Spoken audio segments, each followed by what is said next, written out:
ma'am पुनमपु तरानोक्सरी लोइना obesity अमसुंग कोविड-19 गे लेनेबा मरी गी मतंगदा खरदं खंगमिनसी हौजिक फावबगी फंगलेबा एविडेंस डाटा गी मतुंगिना कोविड-19 मरम ओरगा नाबा असि ओबेसिटी लेबा हाइबदि हक्सांगी अरुंबा हेनबा मियोय सिंदना हेन कन्न नाबा याय हैन उडली रिपोर्ट कया अमदा ओबेसिटी का कोरोना वायरस न सियनबगा मरी लेनेबगी वाफम पल्ली centre for disease control and prevention असु सेवियर ओबेसिटी असिबो सेवियर कोविड-19 नाहनबगी रिस्क फैक्टर अमनी हैन सकंख्रे सेंटर फॉर डिजीज कंट्रोल की मतुंगिना सेवियर ओबेसिटी हाबदी बॉडी मास इंडेक्स 40 नत्रग मथक्ता लेबा अदुमनी अदुमनमक ओबेसिटी असि हेन खदुंग थिनिंगाय ओबा मकल गे लेना अमग मरी लेनरिबा करिगिनो हाइबा मयेक सेंग खंगद्री फिबा मसे मयेक सेंग खंगनबैदमक जर्मनी यूनाइटेड किंगडम अमदी यूनाइटेड स्टेट्स सिंबगी एक्सपर्ट टीम अमना एविडेंस अदुबु रिव्यू तौदुना वाफम मसिगे सुमरान खंगदोनबो होनाख्रे मखोयना थिजिनबदा फंगलखिबा फाइंडिंग सिंग अदु नेचर रिव्यूज एंडोक्राइनोलॉजी हाइरबसे पोंगसिदा फोंगलख्रे आर्टिकल अदुदा ओबेसिटी अमसुंग कोविड-19 की हौजिक फंगलिबा प्रिलिमिनरी डाटा दुगी मरमदा सौरापा अमा थमकी कोविड-19 की लाइचत संदोबा होरखिबा चाइनादा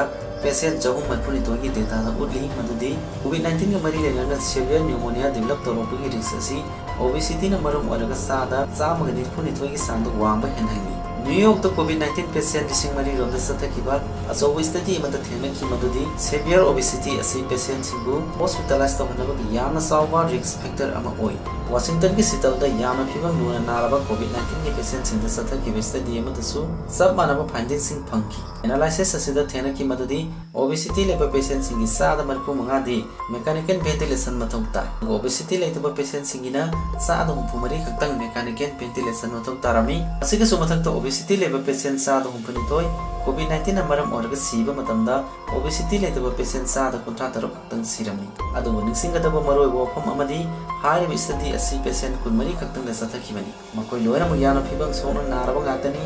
मरमदना स्टडी सिगी डाटा से येंगलगा वारोसिन पीबा याबदी ओइदे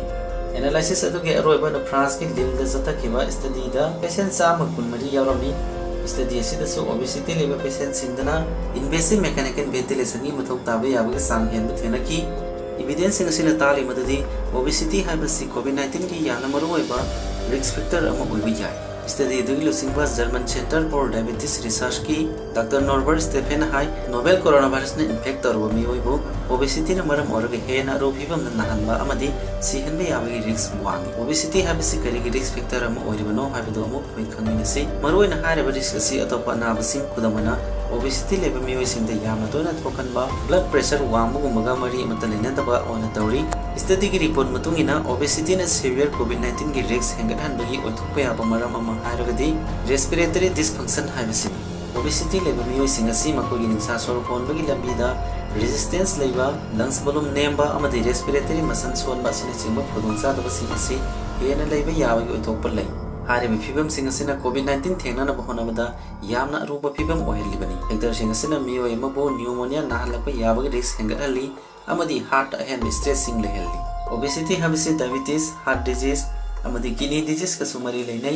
हारिबा पुनमक असेसु न्यूमोनिया डेवलप तौहनलकपगी रिस्क हेंगटहनबा याबा मरम गाक्तनी हारिबा इशू सिंग असिना कलमदा थमख्रगा ब्लड प्रेशर वांगबा कोलेस्टेरोल लेवल वांगबा अमदी डायबिटीज लेबा मियोसिंग इन्फेक्शन की रिस्क वांगी डायबिटीज नाहलकपगी मरमसिंग अमदी कोविड-19 की मरक्ता लेनबा मरी असि यामना मरोयबा वाफम अमा ओइरी डॉक्टर स्टेफेन हाई मसिंग यामखरलेबा डेटाना उडली मददी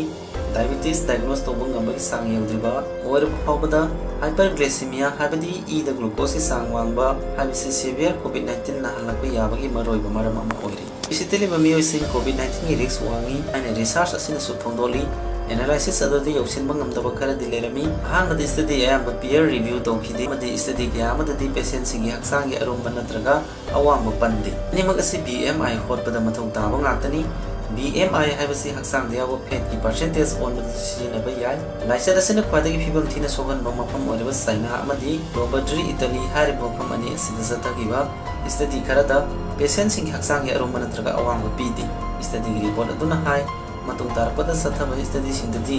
BMI kaktang da onoidabani pangsaubagi sang lona glucose amadi masibu regulate tawriba hormone insulin gi level sing su ongadabani hariba measurement sing asina obesity pre-diabetes amasung insulin resistant ka